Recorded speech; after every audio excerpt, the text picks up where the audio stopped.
Hello and welcome back to another episode of Goosebumps Podcast Can Be Murdered. I'm your main host, the ghost with the most bumps in the night. So around the table I have with me, in Otaku Life for me, aka Senpai Josh. What's up, y'all? How you doing? I also have with me Brandon Sime, aka Dead Shock Studios. How's it going, everyone? I also have with me the one and only, the infamous The Grinch. Hello. And tonight's episode is sponsored by Dr. Pepper. Soda. Dr. Pepper. What's the worst that could happen?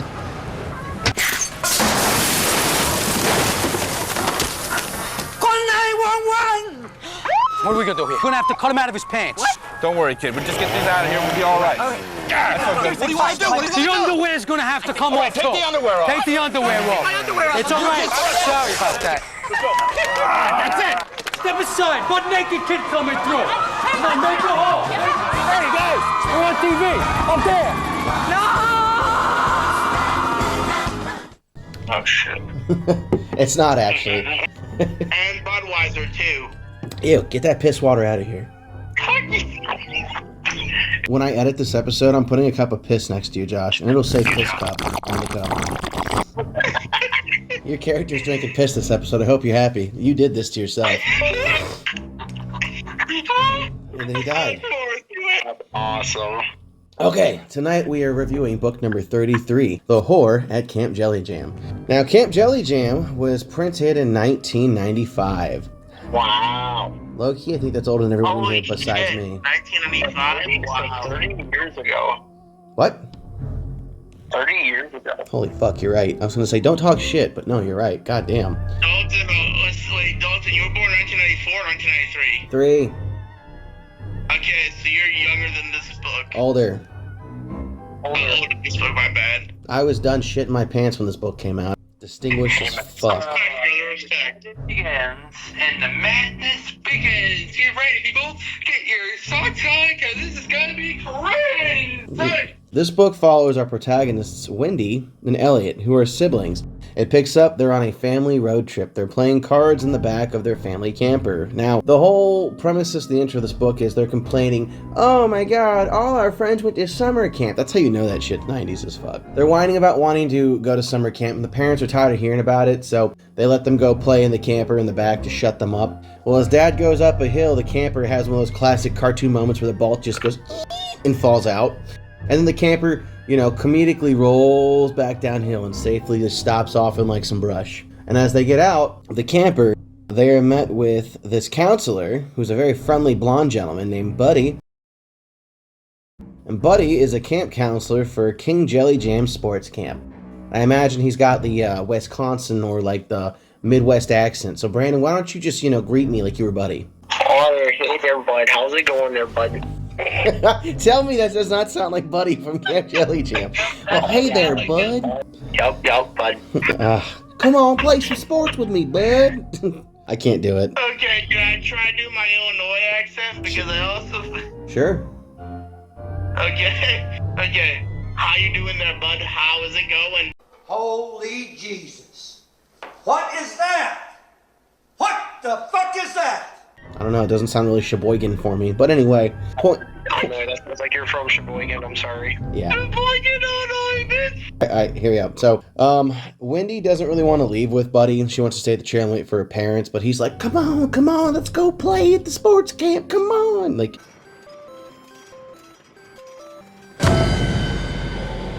Are you ready, kid? Very overly enthusiastic, low-key creepy, if you will. He's like sports is crack and cocaine. And he's just super gung-ho. He wants to watch kids play. Pedophile, what? So the kids approach the camp and they see tons of sports being played at once. Bowling and swimming and softball and tennis, etc.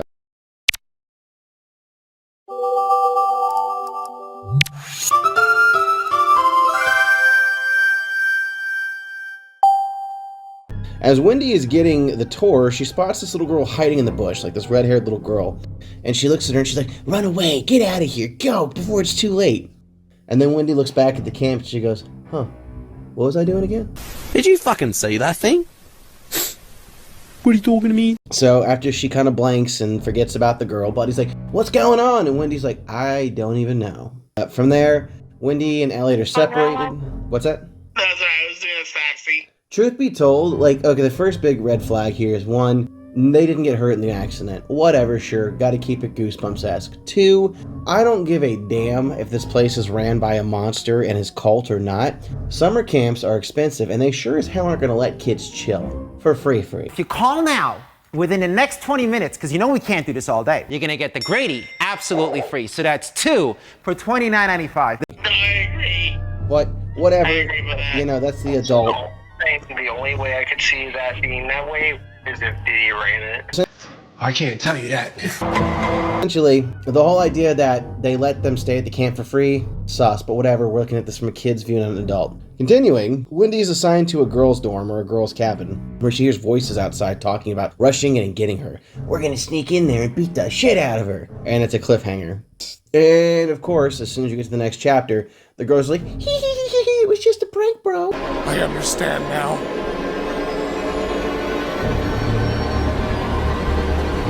No! People do that. And that's like the third time this week they got somebody with that bullshit, but whatever. So from there, the only character of any relevancy from this group we meet is Deidre, who is super duper competitive and more or less Wendy's rival for the time being. They end up getting dressed in their bathing suits, which I guess they loan one to Wendy because she sure as fuck doesn't have any clothes there. But they all end up getting dressed to go swimming, and they end up in a swimming race. And Wendy is actually winning, but she can see how like important it is for Deidre to win. Like she's putting it all in there. Maximum effort. And Wendy doesn't give a shit. She's just trying to like go with the flow. So Wendy kind of lets up and gives Deidre the dub, which, you know, nice of her, but still shouldn't have done that. It's going to cost her later on.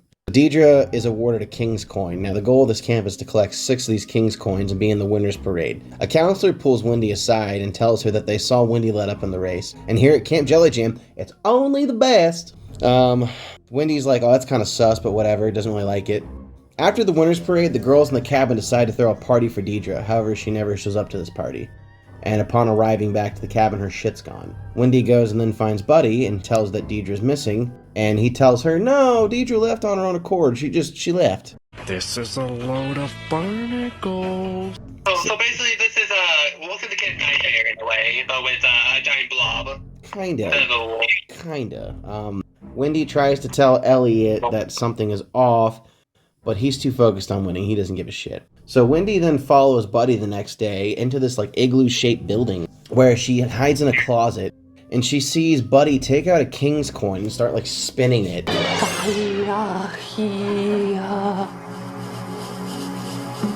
And he's hypnotizing all the counselors as well as himself, which is weird. Don't think that's how hypnotism works, but whatever. So now they're all under this coin's influence, and Wendy sneezes, giving away her location. You gotta be really, really quiet.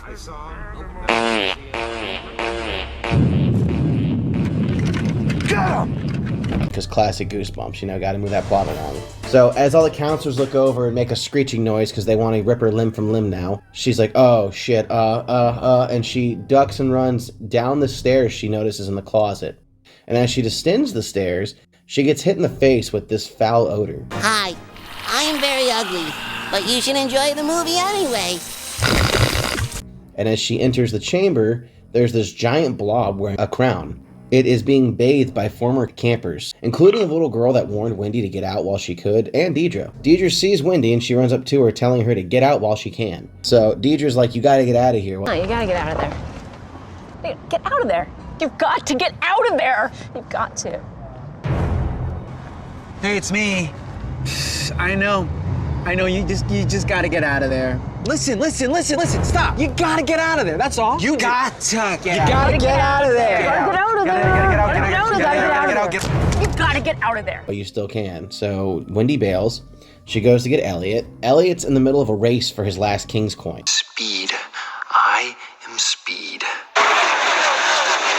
Wendy can't seem to find her voice, so she just like locks in and sprints and runs past everybody, catches up to Elliot and knocks him down, costing him the race. Go, baby, go! Woo! How does that grass taste, bitch? Elliot realizes at this point that something's wrong, so he finally gives in and follows Wendy. Wendy takes him back to where King Jellyjam is, and then King Jellyjam sees them and wants to eat them. Wendy tells everyone to drop to the floor, but doesn't take her own advice, and in doing so, King Jellyjam finally grabs her. Stand still. It's your first time, so I'll be gentle. I need an adult. I am an adult! Where he then slowly brings her up to his mouth, and while he's doing so, he's kind of like trying to use his other hand to brush himself off because his stench is so bad. And as he brings her about to where his mouth is open like he's going to eat her, and he smelled so bad that he killed himself, which is just the silliest, stupidest thing I've ever heard. He smelled so bad he died. Output ratio? Seriously? What? The fuck you say to me, you little shit? It was an output ratio moment. Oh yeah, big output ratio.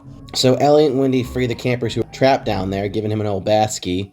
And as they exit, they're surrounded by the counselors. But guess what? We got a Goosebumps rarity. The cops show up. We jump ahead a few weeks. There's a knock at the door. Buddy shows up, and he apologizes for all the trouble he caused them, and he goes to give Elliot the king's coin he would have won in that race. Then, as it ends, they smell something terrible, and everyone kind of tenses up like, is that what we think it is? Just kidding. Mom's cooking Brussels sprouts. Womp womp, twist And ending. you burnt them. Yeah, well, twist ending. So that was the horror at Camp Jellyjam, and honestly, yes, it's a camp book, but it was quite the campy book, and it was just so stupid that it was good. So let's go around the table, starting with Grinch. Tell me something you liked about King JJ. I kind of like how they more darker, but like it's the fighter at the beginning.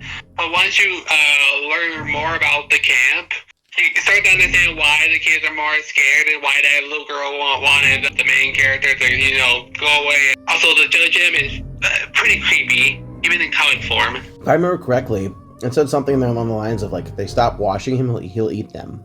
Oh, that many fishes were born that day. Brandon, what's something you liked about H at JJ? Like you said, it is a very campy book, but I think that kind of worked to its plus. I don't know what I'm trying to say, but I guess it worked to what it was trying to go for. It was a strength. Okay, this is my only complaint I'm going to say about the book is I hate the reprint cover because it spoils King Jellyjam. It does. I agree. Because I remember as a kid when I first read it, I was like, oh my god, there's a blob? It's like, whoa, this is crazy. Like, I wasn't expecting it. So when they came out with the reprint, it's like, oh, really? You just had to spoil it that way? The reprint art also doesn't grab your attention like Jacobus's does. And granted, all we had was the creepy camp counselor buddy with the pants up to his tits. But still, Josh, what's something you liked about the H at CJJ? What else I liked about horror Camp Jellyjam? Honestly, it was the first time I think in the books that we had a blob, and it was actually scary. I mean, I remember reading this in high school, and I'm gonna be honest, I remember reading every part with Buddy, and I was like, dude is creepy. He's giving me child predator vibes. Diddy, come on out.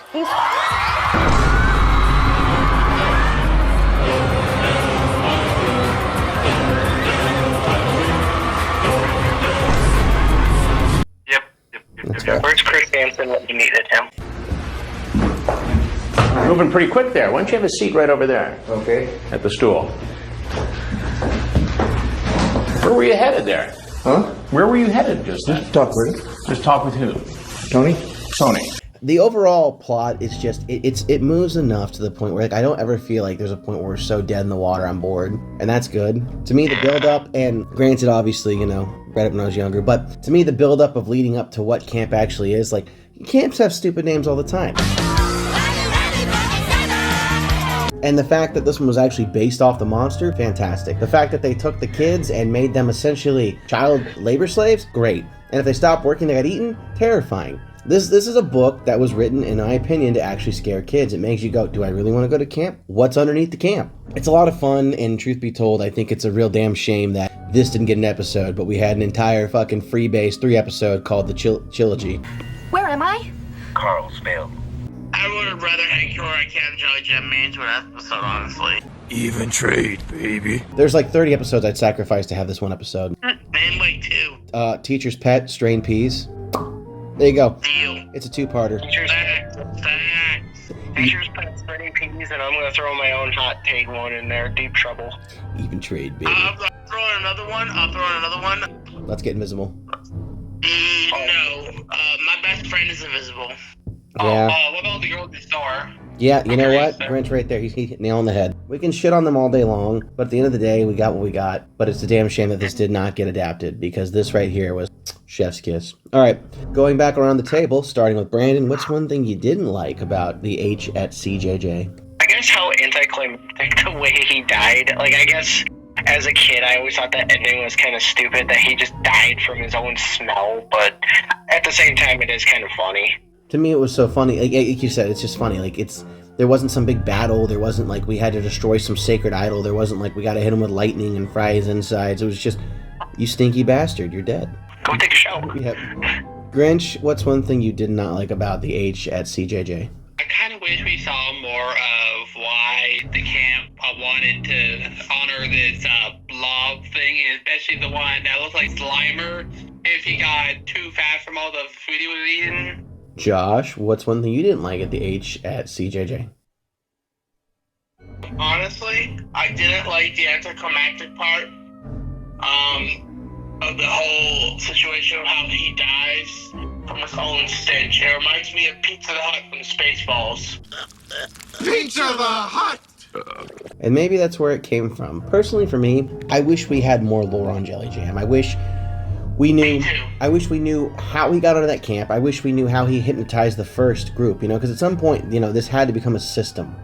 How did he get Buddy to work for him? That kind of stuff. I would have loved to know more about him. Is he the only one? Are there more of him? I just would have liked to have known more. Granted, I know it's like that's taking away from the magic, but I feel like a couple more here, nows, and whys. Like, maybe he's toxic and that's why he smells like ass. I know he sweats snails, which is also weird, but again, I think Arlstein at this point just kind of took a little bit of the monster bump powder and was like, all right, purple fucking blob monster that sweats snails, eats kids, let's fucking go. It's at camp. Woo!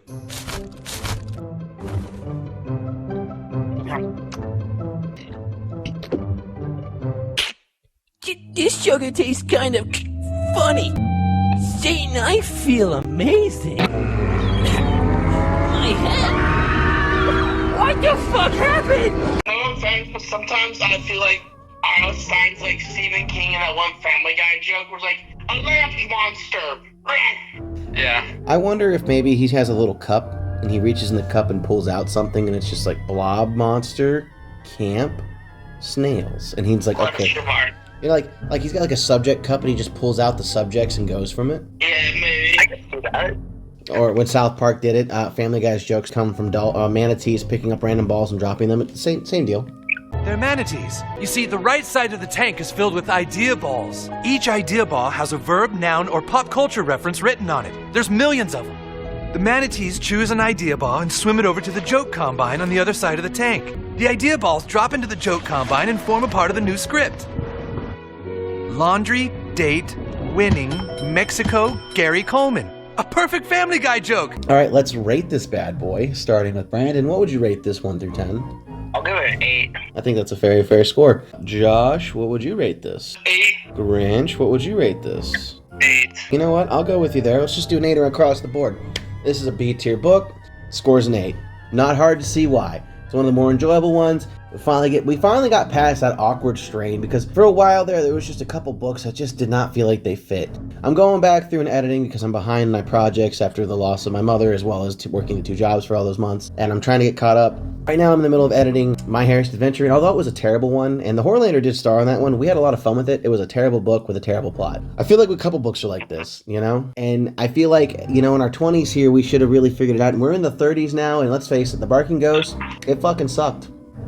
So this was a very nice change of pace because Night of Living Dummy 2 was literally just the same book as the first one.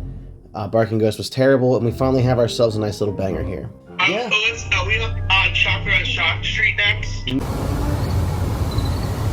What are you talking about?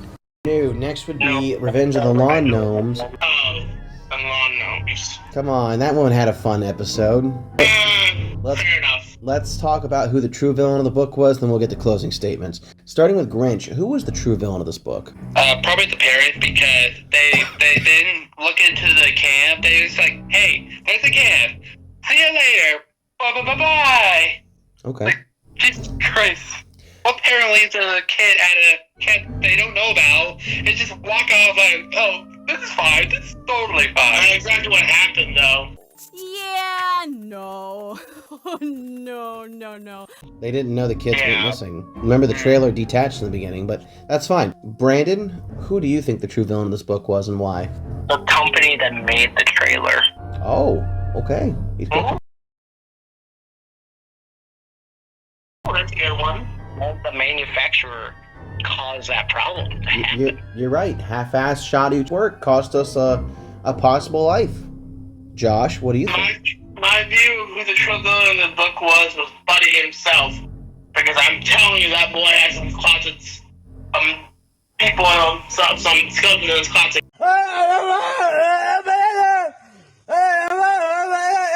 Jesus Christ. Okay. So for me, I think the true villain of the book is the competitive spirit. Because if the kids weren't so competitive, and granted, I know this sounds crazy coming from somebody who doesn't truly, didn't grow up in the era where everyone gets a participation trophy, but you played to win.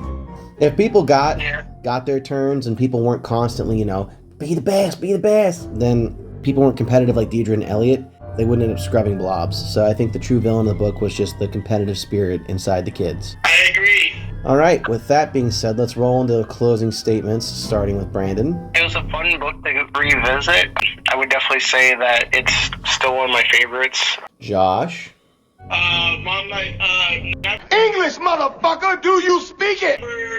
Go to camps that you're not familiar with, even if your trailer's attached. Remember, always call home. Okay. Grinch. Also, don't trust guys named Buddy. They're never good. You sit on a throne of lies. Grinch. I never go to camp if they act like a cult. Now, that's fair. All right, as always, we appreciate your viewership. If you enjoyed today's episode, maybe consider doing a couple of things like comment, sharing, subscribing. Doing any of those things helps out the channel as well as the podcast. We're making our way through the 30s here, and we're hoping to reach the early 50s, if not late 40s, by the end of this year. So, you want to come through? You want to chat up the bumps with us? You just want to drop your opinion on something? Hit the Discord link down below. You can be part of the next episode. Or don't. We don't care. Regardless, we appreciate your viewership, and we'll stab you in the next one.